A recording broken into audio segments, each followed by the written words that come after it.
বিএনপির সেক্রেটারি সভাপতি আসসালামু আলাইকুম ওয়া রাহমাতুল্লাহি ওয়া বারাকাতুহু। আল্লাহর মেহেরবানি, ভালো আছেন সবাই?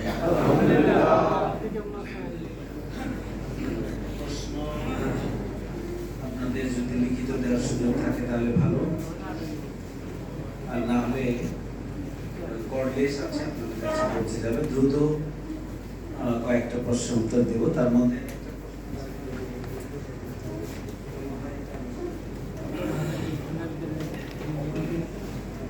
কাগজ আপনার নেই না, লেখার কাগজ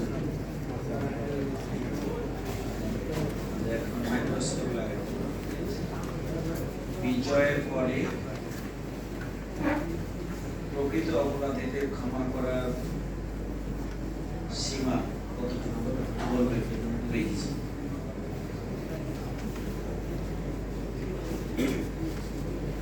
অপরাধীকে, যার প্রতি অপরাধ করা হয়েছে তিনি অপরাধীকে ক্ষমা করতে পারেন। এটা ইসলামের বিধান হচ্ছে যে আপনি আপনার প্রতি কেউ যদি অপরাধ করে থাকে তাহলে আপনি তাকে ক্ষমা করতে পারবেন।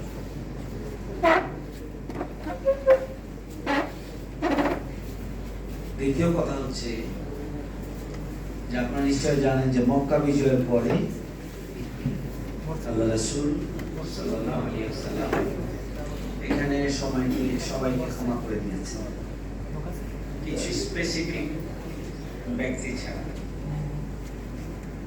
যারা খুবই স্বল্প সংখ্যক, যারা মদিনায় অশান্তি এবং বিশৃঙ্খলার জন্য, পৌত্তলিক সংস্কৃতির বিকাশ এবং ইসলামের বিরুদ্ধে যারা শক্ত ভূমিকা পালন করেছিলেন, ষড়যন্ত্র করেছিলেন, তাদের কয়েকজন ছাড়া বাকি সাধারণভাবে সবাইকে ক্ষমা করে দিয়েছে। স্বাভাবিকভাবে আমিরে জামাত ক্ষমা করার বিষয়ে যেটি বলেছেন, আপনি দেখবেন উনি বলেছেন যে আমার দলের প্রতি যে অবিচার করা হয়েছে, জুলুম করা হয়েছে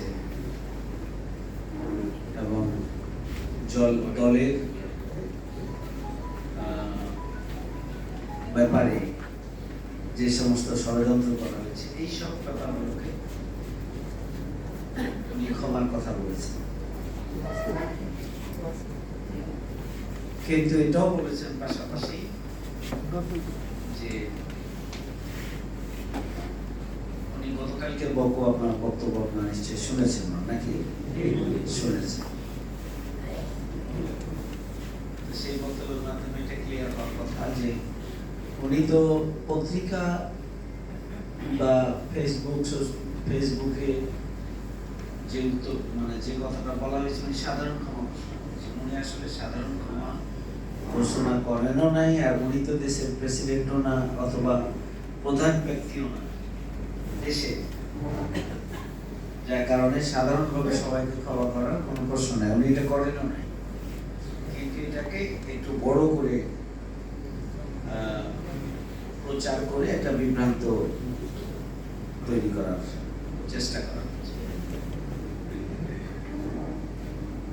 মানে আমরা প্রতিশোধের রাজনীতিতে বিশ্বাস করি না। অর্থ হচ্ছে যে প্রতিশোধ বলতে যা বোঝায় তাহলে তো আইন হাতে তুলে নিতে হবে নাকি? আইন হাতে তুলে নিতে হবে। সুতরাং আইন হাতে তুলে নেয়ার কোনো কার্যক্রমের সাথে জামাত সম্পৃক্ত হবে না। আইনানুগভাবে যার যে পাওনা আছে, যারা অপরাধ করেছে তাদের বিরুদ্ধে মামলা হবে। কেউ যদি মামলা করে তাহলে তাদেরকে সার্বিক সহযোগিতা করা হবে, সে কথা বলা হয়েছে বলা হয়েছে। সুতরাং ওনার বক্তব্যটাকে এখানে ভিন্নভাবে উপস্থাপন করেছে পরিকল্পিত, যাতে করে ওনার যে জামাত ইসলামের যে ভাব মর্যাদাটা গড়ে উঠছে, জামাতের প্রতি যে গ্রহণযোগ্যতা, জামাতের প্রতি যে আস্থার জায়গাটা তৈরি হয়েছে, সেটাকে মূলত নষ্ট করার চক্রান্তের অংশ হিসাবে ওনার বক্তব্যটাকে কি বুঝতে পেরেছেন? কালকে আজকে উনি পরিষ্কারভাবে ওনার উদ্বোধনী বক্তব্যে উনি পরিষ্কার করে বলে দিয়েছেন সেই বিষয়টি। তো গতকালকে মজলিসে সূরার উদ্বোধনী বক্তব্য আপনারা শুনছেন কে কে? মাত্র কয়েকজন। তো সবারই তো চোখ লাগিয়ে রাখা দরকার ছিল যে উদ্বোধনী সেশন নিশ্চয় লাইভ হবে, তাহলে কি বক্তব্য আসে? লাইভ হওয়া মানে এটা সবার জন্য, কারণ ওখানে তো মিডিয়া ছিল, মিডিয়া দ্বারা আমরা জানতে পারবো নাকি?